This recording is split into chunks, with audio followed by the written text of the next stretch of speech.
Greetings, ladies and gentlemen, and welcome to this latest edition of Tales from Outer Space, where I take stories from across the internet and read them for your entertainment. This particular story is called How Humans Ignored the Galaxy, written by FarmWitch4275.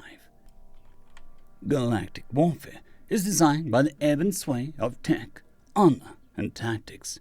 Well, it was. Nobody really cares about how humanity was first found. Conflicting reports abound as many empires took credit for first contact. The Juhai claimed that they had an expeditionary team find one of their mining ships. In the same way the Juhai carry on, they tell the tall tale of how they won the humans' trust in a game of light play, using the spotlights on their craft to convey messages. The Shamandi told the tall tale of how one of their military scouting units encountered a human battleship, and amused the humans by using their formation dance to entertain them and getting an invite to the ship to negotiate. The Moreira claimed a tall tale of heroic victory, where a military battle group encountered a group of human ships and with a volley of warning fire drove them off and laid claim to the star system. The humans attempted negotiations, only to receive another show of force, leaving the system. The Kassanai told their variation of events, of how they bravely held off the human invasion force on a colony world, but ultimately had to retreat, leaving the world to them. The truth, of course, is very different, but the tall tales and silly stories told by various empires for the sake of ego and politics painted a huge target on the new denizens of the galaxy. Humanity was seen as a joke, potential prey, slave cattle, or another enemy to subjugate or destroy. And within months of their initial encounter, humanity came under attack. Unfortunately for their would-be conquerors, humanity seemed to be freaks of nature of the worst kind. A trick by the gods, an abnormal mutation, the physical manifestation of eldritch demons. Who knew, really? Everyone in the galaxy remembers that day. The day of ignorance, the day of heresy, the day of madness. The day of meh. This was basically a Moreira invasion fleet, attempting to take a human colony world. Standard procedure, standard fleet. They entered the star system, broadcasted a glorious message of conquest and domination, and were promptly ignored. Humans blocked their radio transmissions and carried on as normal. The Moreira, of course, decided to open fire on the nearest human warship, only to have that human warship completely ignore the attack. An assault with a mixture of plasma and laser fire that would have turned any ship of any size into a puff of superheated slag was just ignored. The entire fleet directed its weapons to the planet, only to notice that their planet-killing superweapons simply dissipated harmlessly against the planet's shields. What happened after that is unknown. The Moreira said that the humans launched a vicious assault that they barely escaped with their lives. The humans say they just minded their own business until the whiny bitches buggered off, when they got too bored. Either way, the Moreira fleet returned with minor damage and several ship losses, and the humans reported no casualties or even damaged paint. The Shamandi engaged humanity as well, this time using a cloaked scout fleet that managed to engage deep into human territory. A strike intended to hit a planet, steal some slaves, retreat, and hold hostages. Usual tactics for the Shamandi. This assault failed as their planet's shields was online and the ship disintegrated against it. Records show the humans, thinking no sapiens would be that stupid, failed to see the cloaked ships attempting to attack them and were not aware of the attacks. Well, that is until Shamandi warships were spotted, boarded, and their records seized.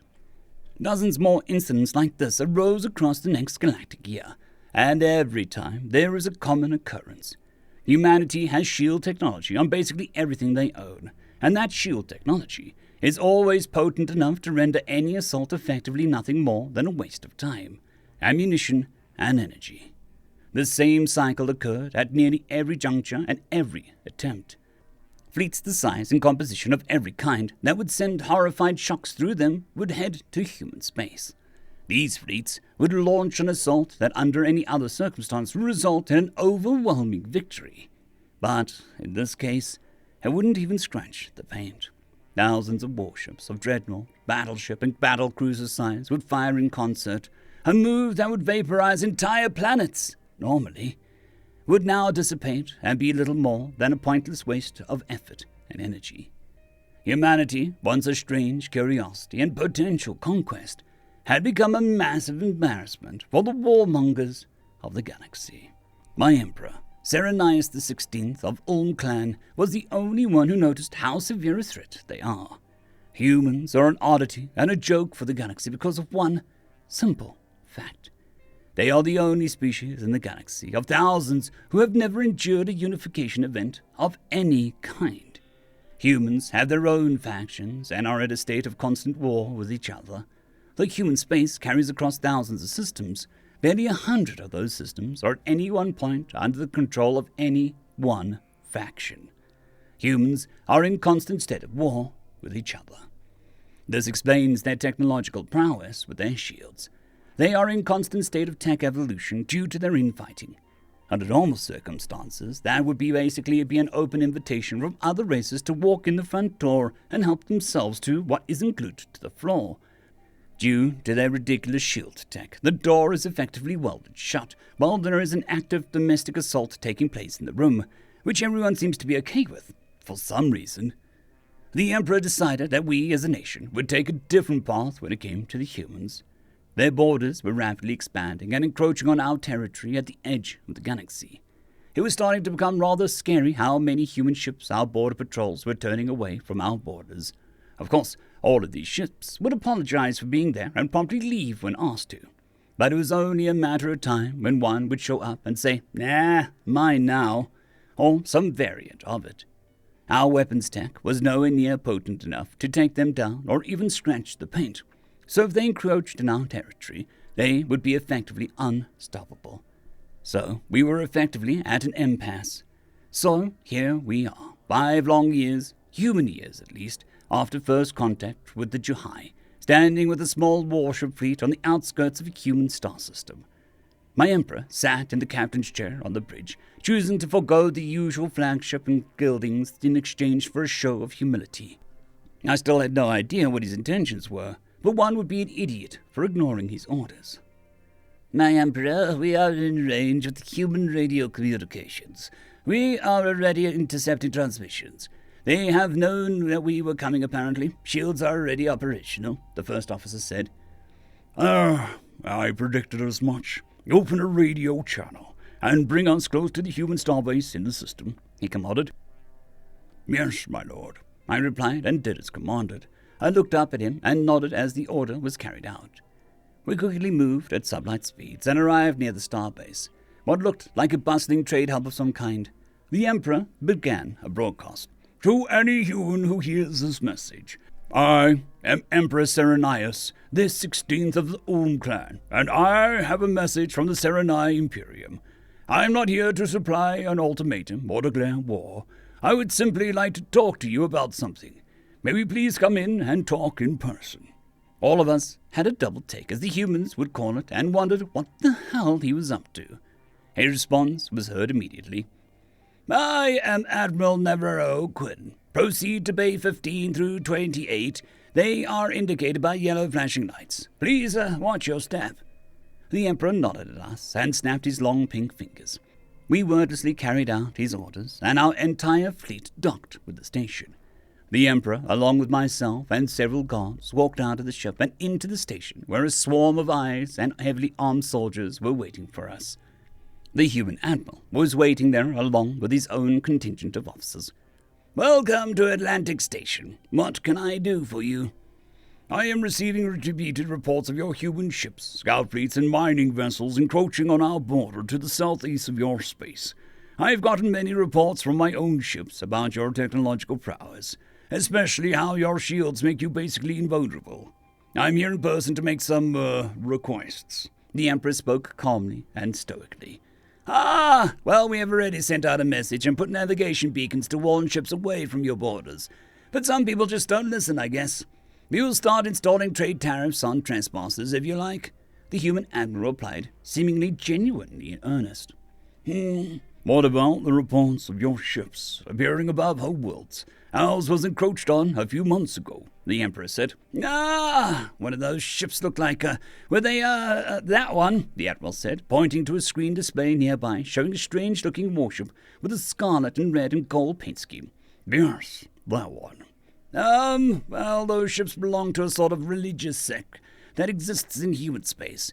Nobody really has any say in what those guys do. I can't really do anything about them. They generally have free reign in human space too, so, yeah. I don't know what to say. They don't do much, though, except collect, scan data from local stars and constellations, and collect scrap metal. They're, kind of harmless, really, the Admiral said, his body language showing discomfort. I see. What about reports of you attacking Komogi ships? Komogi are slavers. They attacked us first, and we just decided to teach them a few lessons. At least, that's what's on the grapevine. It's out of my jurisdiction, so I don't know anything else. You want more info? You can go to the IMDC back east, the Admiral responded in kind. Is hatred or slavery common in humans? The Emperor asked. Damn right, a group of 10 humans nearby said simultaneously. Then we have a common ground. I'm here to make a proposal of sorts. For the entire human race, not just your faction, the Emperor said, standing tall and proud. That's not in my power to accept, but I'll do what I can, I guess. Why, exactly? The Admiral replied, his body language saying he was somewhat deflated. Because I'm not an idiot. Apparently, unlike my contemporaries and my subordinates, I'm the only smart person in the room. We encounter a race with tech so ridiculous they have shields that can completely ignore planet-killing superweapons. Then the same race is found to have the same tech in nearly every place you can put it, from planets to personal shield units for soldiers. Now you notice how these creatures are fighting each other. At first you laugh, because it's very stupid for a race to be fighting itself so much. But then you notice the same species with this hideously overpowered shield technology is using weaponry that can overpower the aforementioned shield technology, because you notice that in these civil battles, their ships actually explode. A dumb person would say, silly humans, but I'm smart. So my only response is, if their shields are so powerful, how powerful do their weapons have to be to get through them? The Emperor calmly spoke. Oh shit, was my only response as the reality of the situation hit me like a concho. Oh shit indeed. Apparently I was the only one smart enough to notice the small detail. The apparently tiny, small, imperceptible detail that these humans possess some truly absurdly powerful weaponry, the likes of which we would never want to ever encounter in battle. So, I am in fact here to provide an avenue for a way for us to avoid any further incidents in the future, as I do not want your solar system exploding superweapons anywhere near my own systems, the Emperor said, still calm and stoic. Fair enough, I suppose. But then, the humans hate slavers. Humans are actively warring against slavers. So are we. It seems the more I look into the humans, the more in common we have with them, and they apparently have with each other. For example, food. Humans have this thing with food where they actively enjoy turning mundane things into edible masterpieces. So do we, the Emperor said. Cool, the Admiral replied, seemingly unable to figure out what to say. So, I have decided for the good of my people, seeking out a permanent alliance with humanity would be the best course of action moving forward. We can sort out the details later. For now, this'll do, friend, the Emperor said, and extended his hand in what the humans call a handshake. Sounds good to me. Any objections? The Admiral said, and asked the crowd. A resounding, no objections, sir, was heard from the crowd. There you have it, he said, and shook the Emperor's hand. That's more than I was hoping for, the Emperor said, breathing a sigh of relief. So tell me, what's this I hear about slavers? The human Admiral said, and an aura of sinister malice suddenly began to surround him. So much of a sinister malice. It caused the Emperor and his retinue to become a bit more terrified than we were already. End of story. I'd quickly like to thank the T5 peeps. Cold War Boomerwaffen, Severin Cerberus, Bushmaster 177, Henry the Red, Caspar Arnholtz, Cold War Boomerwaffen, Elijah Silvercross, Dragzoon WRE, and Severin Cerberus. Thank you very much.